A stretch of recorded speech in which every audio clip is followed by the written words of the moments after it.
بسم اللہ الرحمن الرحیم۔ السلام علیکم۔ انسان کی زندگی میں بہت سی تکلیفیں یا پریشانیاں قدرت کی طرف سے ہوتی ہیں، اور کچھ ایسی بھی ہوتی ہیں جو ان کی اپنی غلطی کی وجہ سے ان پر آتی ہیں۔ میرے معاملے میں بھی کچھ ایسا ہی ہوا تھا۔ میں نے بھی اپنی ہی غلطی کی وجہ سے بہت بھگتا تھا، اور آج اتنا وقت گزر جانے کے بعد بھی میں سوچوں تو میرے رونگٹے کھڑے ہو جاتے ہیں۔ میرا نام ردا ہے اور میں ابھی بس 19 سال کی ہوں۔ میں اور میرا بھائی اپنی چچا چچی کے پاس رہتے تھے، کیونکہ میرے ماں باپ کا انتقال بچپن میں ہی ایک حادثے میں ہو گیا تھا، تو ہم اپنے چچا چچی کے ساتھ ہی رہنے لگے تھے۔ چچا تو ہمارے ساتھ اچھا تھا، بہت پیار کرتا تھا، جو بھی فرمائش کرو پوری کرنے کی کوشش کرتا تھا، لیکن چاچی ہمارے ساتھ بہت سخت رویہ رکھتی تھی۔ وہ اکثر ڈانٹ ٹپٹ کرتی رہتی تھی۔ مجھ سے اور میرے بھائی ساتھ سے سارے گھر کے کام کرواتی تھی۔ چاچی اور چچا کی بیٹی رابعہ خود دونوں آرام کرتی رہتی تھی، جبکہ میں اور ساتھ کام کرتے رہتے تھے۔ ہمیں چاچی پر بڑا غصہ آتا تھا، لیکن کچھ کر نہیں سکتے تھے۔ چاچا کو کبھی کبھی ساتھ بتا دیتا تھا، لیکن پھر اگلے دن ساتھ کو ڈبل کام کرنا پڑتا تھا، کیونکہ چاچی غصہ کرتی تھی کہ اگر اس کی شکایت لگائی جائے۔ اسی لیے میں تو چپ ہی رہتی تھی، لیکن ساتھ جوان ہو رہا تھا تو وہ غصہ کر جاتا تھا۔ ساتھ کی باتیں چچا چپ کر کے سن لیتا، کیونکہ کہیں نہ کہیں چچا کو بھی چچی کی زیادتی کا پتہ تھا، لیکن وہ بول کر اپنا گھر خراب نہیں کرنا چاہتا تھا۔ اور ویسے بھی چاچا کو یہ ڈر بھی تھا کہ اگر چاچی نے ہمیں گھر سے نکال دیا تو پھر ہم کدھر جائیں گے۔ ویسے تو ہمارا اپنا گھر بھی تھا جو میرے ماں باپ کا تھا، لیکن چاچی نے وہ گھر کرائے پر دیا ہوا تھا، اور وہاں سے ہر مہینے ایک اچھا کرایہ آتا تھا جو سارے کا سارا چاچی ہی سنبھال لیتی تھی، اور مجھے اور ساتھ کو اس میں سے کچھ نہیں ملتا تھا۔ میں سیکنڈ ایئر کی طالبہ تھی اور کالج جاتی تھی۔ اس بات کے لیے میں چچا کی بہت مشکور تھی کہ اس نے میری پڑھائی نہیں چھڑائی۔ حالانکہ چاچی نے میٹرک کے بعد بہت زور لگایا تھا کہ بس اب اور پڑھائی نہیں کرنی، لیکن وہ تو بھلا ہو چچا کا، جس نے میرا شوق دیکھتے ہوئے مجھے کالج میں داخل کروا دیا، اور میں خوشی خوشی کالج جانے لگی۔ ورنہ اگر ہر وقت گھر پر ہی رہتی تو شاید میں ایک دن پاگل ہو جاتی۔ کالج میں میری بس 2 ہی سہیلیاں تھیں، آمنہ اور نیہا۔ دونوں ہی میری بیسٹ فرینڈز تھیں، اور دونوں کو ہی میرے حالات کے بارے میں اچھی طرح سے پتا تھا، اور وہ دونوں ہی مجھے اکثر ہمت دیتی رہتی تھی اور اکساتی بھی رہتی تھی کہ کسی طرح سے میں چاچی کے ظلم و ستم سے بچ سکوں۔ لیکن سچ پوچھیں تو مجھ میں اتنی ہمت نہیں تھی کہ میں ایسا کر سکوں، بلکہ شاید میں چچا کو دکھ نہیں دینا چاہتی تھی، اسی لیے کبھی چچی کو جواب نہیں دیا۔ ارے یار، اگر میری چاچی ایسی ہوتی تو میں تو اسے مزہ چکھا دیتی، نیہا نے ذرا غصے سے کہا۔ ایسے نہیں ہوتا، تم بھی اگر میری جگہ پر ہوتی تو ایسا ہی کرتی، میں نے افسردگی سے کہا۔ لیکن شاید کسی کے حالات کوئی دوسرا سمجھ نہیں سکتا۔ ان دونوں کے تو والدین زندہ تھے، وہ دونوں گھر کی لاڈلی بیٹیاں تھیں۔ اس دن میں اور ساتھ بہت آزردہ تھے۔ امی ابو کی برسی تھی اور ہم دونوں بہن بھائی اداس بیٹھے اپنے ماں باپ کو یاد کر رہے تھے۔ اتنے میں چاچی آئی اور ساتھ کو کچھ سودا لانے کا کہا۔ ساتھ تھا تو بچہ ہی کہنے لگا کہ ابھی میرا دل نہیں چاہ رہا، میں بعد میں لا دوں گا۔ لیکن ساتھ کا انکار سن کر چاچی کے تو تن بدن میں آگ لگ گئی۔ چاچی تو پھر ساتھ کو کوسنا شروع ہو گئی۔ ساتھ کچھ دیر تو برداشت کرتا رہا، لیکن کب تک؟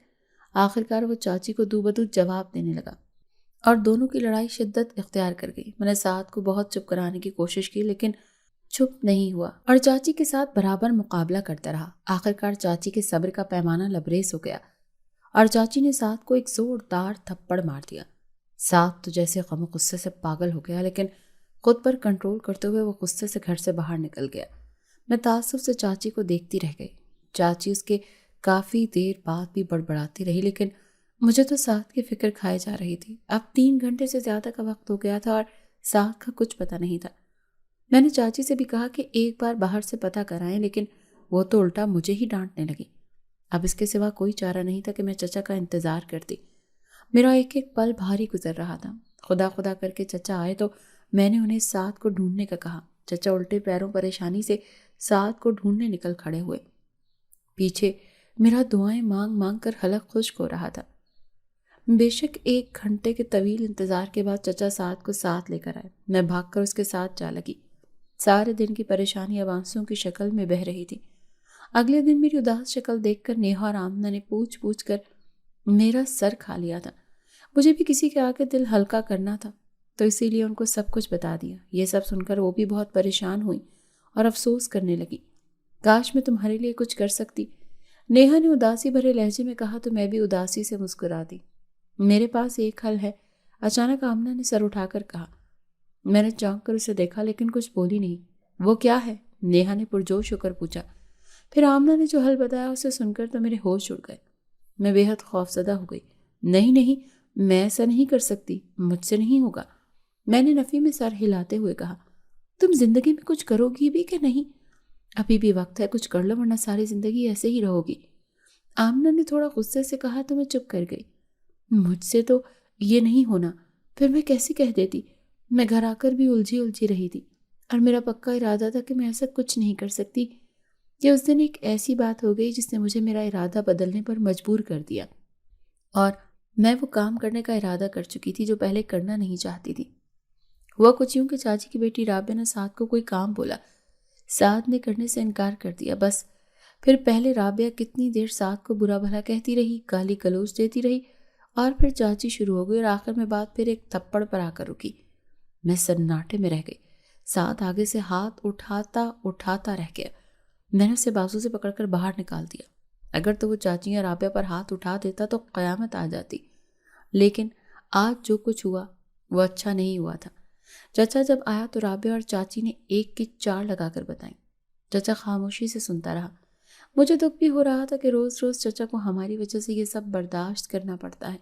میں نے 2-3 دن اس بارے میں سوچا اور پھر جو حل آمنہ نے بتایا تھا میں نے وہی کرنے کا فیصلہ کیا، اور آج پہلا دن تھا۔ آمنہ نے کہا تھا کہ اس نے سنا ہے کہ اگر لگاتار روزانہ رات کو 40 دن تک سورہ جن کی تلاوت کی جائے تو جنات آپ کے قبضے میں آ جاتے ہیں اور پھر آپ ان سے اپنی مرضی کے کام کروا سکتے ہیں۔ میں نے اس کام کو کرنے سے خوفزدہ تھی، لیکن اب میں نے حامی بھر لی تھی اور اسے کرنا چاہتی تھی۔ آج رات کھانے کے بعد میں وضو کر کے اپنے کمرے میں آ گئی اور دھڑکتے دل کے ساتھ میں نے سورہ جن کی تلاوت شروع کی۔ مجھے خوف بھی محسوس ہو رہا تھا، بار بار دماغ روک رہا تھا، لیکن میں نے دل کی مانی اور پوری صورت ایک ہی نشست میں ختم کر دی۔ اب میں نے روزانہ کا معمول بنا لیا تھا۔ میں روزانہ رات کو سورہ جن کی تلاوت کرتی، اور آج مجھے 21واں دن تھا کہ تلاوت کرتے کرتے مجھے محسوس ہوا کہ کمرے میں کوئی اور بھی موجود ہے۔ میرے رونگٹے کھڑے ہو گئے۔ میں نے نظر گھما کر دیکھا لیکن کمرے میں تو کوئی بھی نہیں تھا۔ میں آگے پڑھنے سے ڈر رہی تھی، لیکن پھر بھی میں نے تلاوت جاری رکھی۔ آہستہ آہستہ میرا خوف کم ہوتا گیا، تاہم مجھے ابھی بھی اس بات کا یقین تھا کہ کمرے میں کوئی ہے۔ پھر اس کے بعد جتنے بھی دن میں تلاوت کرتی رہی مجھے یہی محسوس ہوتا تھا کہ میرے کمرے میں کوئی ہے۔ آج 40واں اور آخری دن تھا اور میرا وظیفہ مکمل ہو جانا تھا۔ میں نے تلاوت مکمل کی اور کچھ دیر ایسے ہی بیٹھی رہی، لیکن مجھے سمجھ نہیں آ رہی تھی کہ میں آگے اب کیا کروں، کیونکہ اس بارے میں نے کسی کو نہیں بتایا تھا، یہاں تک کہ آمنہ اور نیہا کو بھی کچھ نہیں بتایا تھا، کیونکہ مجھے ڈر تھا کہ پھر وہ تانے مارے گی کہ پہلے تو اتنی شدت سے منع کر دیا اور پھر خود ہی وہ کام کرنے لگ گئی۔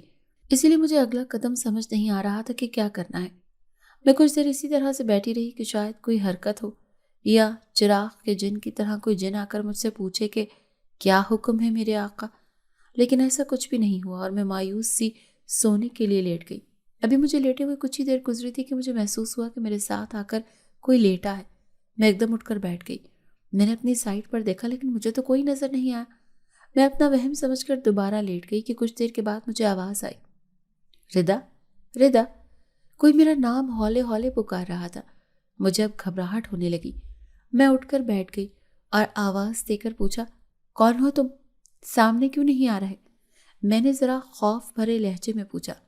میرے کہنے کی دیر تھی کہ اچانک کمرے میں اندھیرا ہو گیا، اتنا گھپ اندھیرا کہ کچھ نظر نہیں آ رہا تھا۔ کچھ ہی لمحوں کے بعد کمرے میں روشنی ہو گئی اور پھر میں نے دیکھا کہ سامنے ایک خوبصورت جوان آدمی کھڑا ہے۔ میں ڈر گئی اور بیڈ سے اتر کر کھڑی ہو گئی۔ کون ہو تم؟ میں نے دہشت زدہ ہوتے ہوئے پوچھا۔ میں شاہد ہوں، اس نے باروب انداز میں کہا۔ شاہد؟ کون شاہد؟ اور یہاں میرے کمرے میں کیا کر رہے ہو؟ میں نے حیرانی سے پوچھا۔ کمال ہے، مجھے پہچانا نہیں؟ میں وہی ہوں جسے ڈھونڈنے کے لیے تم اتنے دنوں سے وظیفہ کر رہی تھی، اس نے کہا۔ تو مجھے چند لمحے لگے اس کی بات سمجھنے میں، اور جیسے ہی مجھے سمجھ آئی میں بے ہوش ہو کر گر گئی۔ پتہ نہیں کتنا وقت ہو گیا تھا، لیکن جب میں ہوش میں آئی تو صبح ہو چکی تھی۔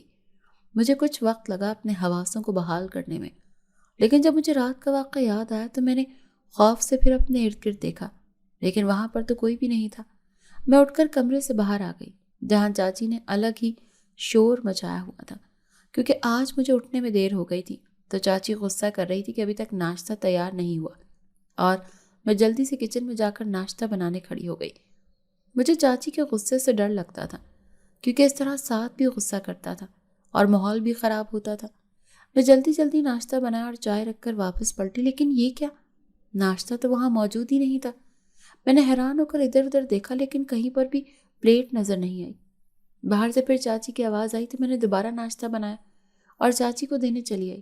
جب واپس کچن میں دیکھنے آئی تو وہاں سے چائے بھی غائب تھی، چولہا ویسے ہی جل رہا تھا اور ساس پین میں چائے موجود نہیں تھی۔ یہ کیا ہو رہا ہے آج کل؟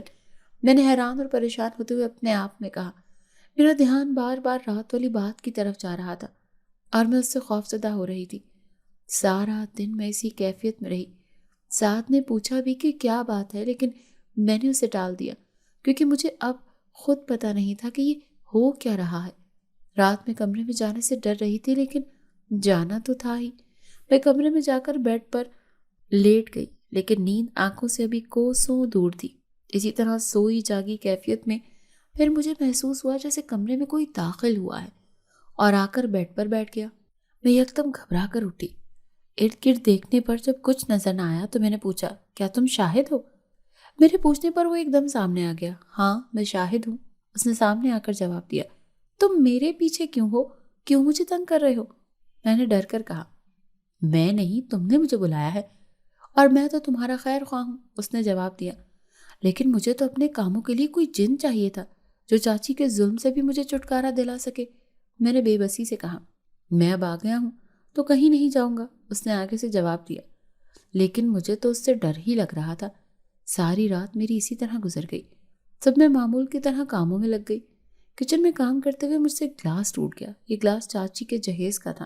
مجھے تو اسی بات کا خوف کھایا جا رہا تھا کہ اب چاچی بہت برہم ہوگی، اور بس گلاس ٹوٹنے کی دیر تھی کہ نہ جانے کہاں سے چاچی برآمد ہوئی اور بولنا شروع کر دیا۔ میں چپ کر کے سنتی رہی کہ ایک دم میرے منہ سے بہت بھاری اور غضبناک آواز نکلی، بس اب چپ کرو اور کچھ مت بولنا۔ میں نے کچھ ایسے دھاڑ کر کہا کہ چاچی بالکل خاموش ہو کر دیوار سے لگ گئی اور میری طرف پریشان کن نظروں سے دیکھنے لگی۔ اور رہی میں، مجھے تو خود پتا نہیں تھا کہ یہ آواز کیسے نکلی۔ میں خوفزدہ سی کھڑی تھی کہ ابھی چاچی مجھے مارنا شروع کر دے گی، لیکن چاچی تو جلدی سے باہر نکل گئی۔ میں حیرانی سے سوچ رہی تھی کہ یہ چاچی کو کیا ہوا۔ میں معمول کی طرح اپنے کام انجام دے رہی تھی کہ شام کو پھر سے شاہد آ گیا۔ تم یہاں کیا کرنے آئے ہو؟ کوئی دیکھ لے گا، چاچی بہت غصہ کرے گی، میں نے اسے دبے دبے لہجے میں کہا، لیکن وہ ٹس سے مس نہیں ہوا۔ نہیں، کوئی نہیں دیکھتا، تم پریشان مت ہو، اس نے کہا۔ تم میری چاچی کو نہیں جانتے، ابھی کہیں سے آ جائے گی، میں نے کہا تو سامنے ہی چاچی چلتی آ رہی تھی اور مجھے دیکھ کر حیران ہو رہی تھی۔ میں نے شاہد سے کہا، جاؤ چلے جاؤ ورنہ چاچی بہت غصہ کرے گی، لیکن وہ نہیں گیا اور وہیں بیٹھا رہا۔ لیکن اصل حیرت تو مجھے چاچی پہ ہوئی، جو مجھے عجیب نظروں سے دیکھتی ہوئی اندر چلی گئی۔ شام کو جب چچا آیا تو چاچی آہستہ آہستہ میری طرف دیکھ کر چچا سے بات کر رہی تھی اور میں اپنے آپ میں خود کو چور سمجھ رہی تھی۔ کافی دیر سے میں منتظر رہی کہ چاچا مجھے بلا کر شاہد کے بارے میں پوچھے گا، لیکن چاچا نے مجھ سے کوئی سوال ہی نہیں کیا۔ اس بات نے مجھے کافی حیران کیا۔ رات کو شاہد پھر آ گیا اور بیٹھ کر مجھ سے باتیں کرنے لگا۔ مجھے نہیں معلوم تھا کہ چاچی نے باہر سے ہماری آواز سنی ہے۔ تھوڑی ہی دیر کے بعد دروازہ کھول کر چاچی، چاچا، سعد اور رابعہ سب اندر آ گئے۔ اندر آ کر چاچی نے نظریں گھما گھما کر کمرے میں دیکھا، لیکن پھر اس کی نظریں مجھ پر ٹک گئیں اور کہنے لگی کہ وہ کدھر ہے جس کے ساتھ تم ابھی باتیں کر رہی تھی؟ کیا چھپایا ہے اسے؟ چاچی نے شک بھرے لہجے میں کہا، یہ دیکھو چاچی، شاہد ادھر ہی تو بیٹھا ہے۔ میں نے ہاتھ سے سامنے پڑی کرسی کی طرف اشارہ کیا۔ چاچی نے میرے اشارے کی سمت دیکھا، لیکن پھر مجھے کہنے لگی کہ ہمیں بیوقوف سمجھتی ہو، کدھر ہے وہ؟ سچ سچ بتاؤ، چاچی نے بہت غصے سے کہا۔ میں نے پھر بتایا تو چاچی کہنے لگی، کرسی تو خالی ہے، تم میرا مذاق اڑا رہی ہو؟ چاچی غصے سے بولی، لیکن چاچا زبردستی چاچی کو کمرے سے لے گیا۔ ان کے جاتے ہی میں نے شاہد سے پوچھا کہ تم انہیں دکھائی کیوں نہیں دیے؟ میں صرف تمہیں نظر آتا ہوں، میں تمہارے لیے ادھر آتا ہوں، لیکن اگر میں چاہوں تو ان سب کو بھی نظر آ سکتا ہوں، شاہد نے تفصیل سے جواب دیا۔ میں صبح معمول کے مطابق ہی کاموں میں لگ گئی۔ چاچی مجھ سے بات نہیں کر رہی تھی، لیکن میرے لیے یہ غنیمت تھا۔ میں شام کو صحن میں بیٹھی تھی کہ رابعہ آ گئی اور مجھے اپنے کپڑے دے کر کہنے لگی کہ استری کر دو، لیکن جب میں اپنی جگہ سے نہیں ہلی تو غصے سے کہنے لگی اور اونچا اونچا بولنے لگی۔ اس وقت گھر پر اور کوئی نہیں تھا۔ میں نے ایک دم دھاڑ کر رابعہ سے کہا، خود کر لو، میں نہیں کروں گا۔ وہ پہلے تو ڈر سی گئی، لیکن پھر کہنے لگی کہ یہ ڈرامے کسی اور کے سامنے کرنا، اٹھو اور میرے کپڑے استری کرو۔ اس کی اس بات پر میں نے سر اٹھا کر اتنے غضبناک نظروں سے اسے دیکھا، میری آنکھوں سے نکلتی ہوئی تپش سے وہ کئی فٹ دور جا گری اور خوفزدہ نظروں سے میری طرف دیکھنے لگی۔ میں نے اس کے کپڑوں کو دیکھا اور اگلے ہی لمحے وہ لیرو لیر ہوئے پڑے تھے۔ وہ غصے اور بے بسی سے بھرے انداز میں میری طرف دیکھ رہی تھی۔ چاچی کے آنے پر اس نے چاچی کو بتایا، لیکن جس انداز میں اس نے کہا چاچی کو یقین نہیں آیا۔ وہ اتنی ہمت نہیں کر سکتی، تو جھوٹ بول رہی ہے۔ چاچی نے کہا، نہیں میں جھوٹ نہیں بول رہی، اسے بلا کر پوچھ لو۔ رابعہ نے اپنی بات پر قائم رہتے ہوئے کہا۔ چاچی نے صرف رابعہ کا دل رکھنے کے لیے مجھے آواز دی، تم نے رابعہ کو ڈرایا اور اس کے کپڑے پھاڑ دیے؟ چاچی نے مجھ سے غصے سے پوچھا۔ نہیں، میں نے تو ایسا کچھ نہیں کیا، میں ایسا کیسے کر سکتی ہوں؟ میں نے کہا تو رابعہ ایک دم تڑپ کر بولی، نہیں امی، اس نے مجھے دھکا دیا، میرے کپڑے پھاڑے، یہ جھوٹ بول رہی ہے۔ لیکن رابعہ کی بات پر کان نہ دھرتے ہوئے چاچی نے مجھے جانے کا اشارہ کر دیا، کیونکہ چاچی کو اس بات کا یقین ہی نہیں تھا کہ میں ایسا کچھ کر سکتی ہوں۔ چاچی کے موڈ کا بھی کچھ پتہ نہیں چلتا تھا۔ شاید رابعہ نے برین واشنگ کی تھی کہ اگلے دن چاچی مجھ سے اکھڑی اکھڑی تھی۔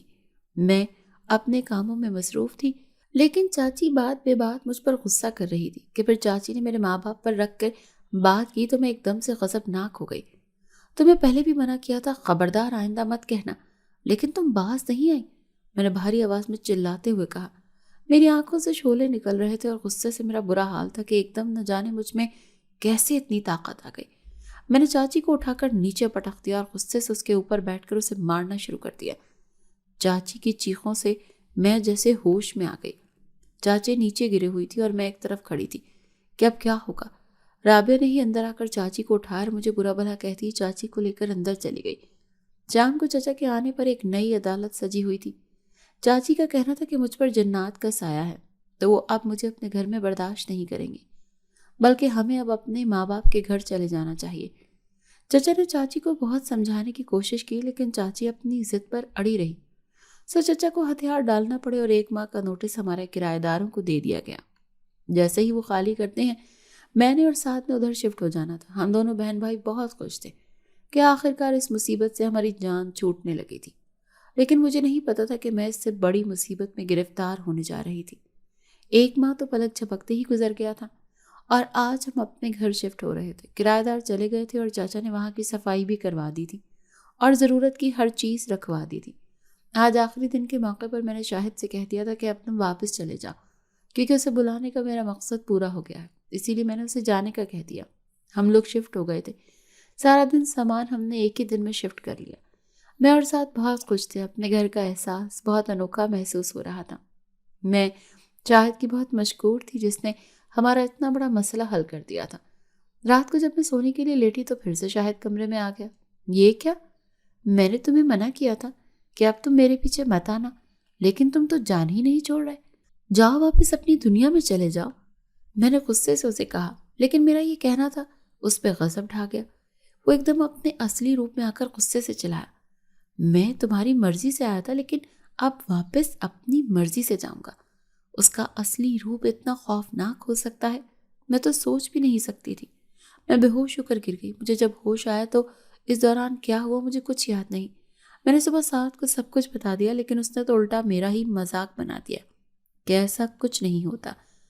اب سرد بار جانے کا بولنے، لیکن میں اسے جانے نہ دوں، کیونکہ مجھے خوف محسوس ہو رہا تھا۔ مجھے مستقل یہی لگ رہا تھا کہ شاہد گھر میں ہی ہے۔ یہ میں کس عذاب میں پڑ گئی ہوں۔ میں اپنے آپ میں سوچتے سوچتے پریشان ہو رہی تھی۔ 7 کو چونکہ یہ کوئی بات نہیں لگتی تھی، اسی لیے وہ باہر چلا گیا اور ادھر گھر میں ہر آہٹ مجھے ڈرا رہی تھی۔ میں نے پھر سے شاہد سے کہا کہ وہ واپس چلا جائے اور مجھے تنگ نہ کرے، لیکن وہ باز نہیں آیا۔ اس نے کچن کے برتن گرانے شروع کر دیے۔ کچن کی پلیٹیں، گلاس، سب چیزیں نیچے گرتی جا رہی تھیں، لیکن گرانے والا نظر نہیں آ رہا تھا۔ میں خوفزدہ ہو کر دیوار کے ساتھ لگی ہوئی تھی۔ اتنی ہمت بھی نہیں تھی کہ شاہد کو روک سکوں۔ پتہ نہیں کتنا وقت گزرا کہ ساتھ گھر واپس آیا۔ اس نے جو کچن کا یہ حال دیکھا تو مجھ پر ہی چلانے لگا، کیا ہوا ہے آپی؟ یہ سارا سامان نیچے کیوں پھینکا ہوا ہے؟ سعد نے حیرانی سے پوچھا، اور جس طرح میں نے سعد کی طرف دیکھا، سعد 2 قدم پیچھے ہٹ گیا۔ دور ہو جاؤ، چلے جاؤ، ورنہ مجھ سے برا کوئی نہیں ہوگا۔